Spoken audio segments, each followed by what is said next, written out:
Madam ఎండాకాలం వచ్చింది కదా మేడం, ప్రెగ్నెన్సీ వాళ్ళు తీసుకునే జాగ్రత్తలు చెప్పండి.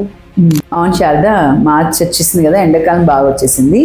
సో ప్రెగ్నెంట్ లేడీస్ ఎండాకాలంలో తీసుకోవాల్సిన జాగ్రత్తలు ఏంటంటే, ఫస్ట్ వాటర్ ఎక్కువగా తాగమనాలి. మనం ఎప్పుడు కూడా ప్రెగ్నెంట్ లేడీస్కి ఎక్కువ వాటర్ తీసుకోమంటాం కదా.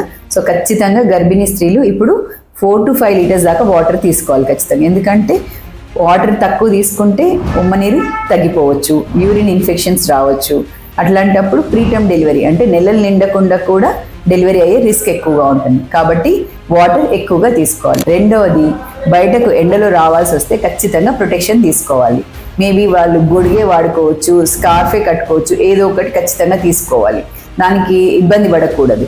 మూడవది, ఎక్కువ టైం వీలైతే మధ్యాహ్నం పూట ఎండలో బయటకే రావద్దు. ఏమైనా ఇంపార్టెంట్ వర్క్స్ ఉంటే వీలైతే వాళ్ళు మార్నింగ్ అవర్స్ కానీ ఈవినింగ్ అవర్స్ కానీ చేసుకోవడం బెటర్ ఉంటుంది. కాబట్టి ఇట్లాంటి జాగ్రత్తలు పాటించాలి. ప్లస్ ఫుడ్ కూడా ఏదైతే ఈజీగా డైజెస్ట్ అవుతుందో అట్లాంటివి తీసుకోవాలి. ఈ సమ్మర్ లోపల ఏమంటారు, మసాలాలు, బాగా ఫ్రైలు అట్లాంటివి తీసుకోకూడదు. మంచిగా బ్లాండ్ డైట్ ఉండేది తీసుకోవాలి. దాంతోపాటు మంచిగా ఫ్రూట్స్ కూడా ఎక్కువగా తీసుకోవాలి. సో ఎక్కువగా వాటర్ తీసుకోవాలి, మంచి డైట్ తీసుకోవాలి, ప్లస్ బయటకు వచ్చినప్పుడు ఖచ్చితంగా ప్రొటెక్షన్ తీసుకోవాలి. Stay healthy Nizamabad. I'm doctor Sujatha Bandari, Vijayalakshmi hospital.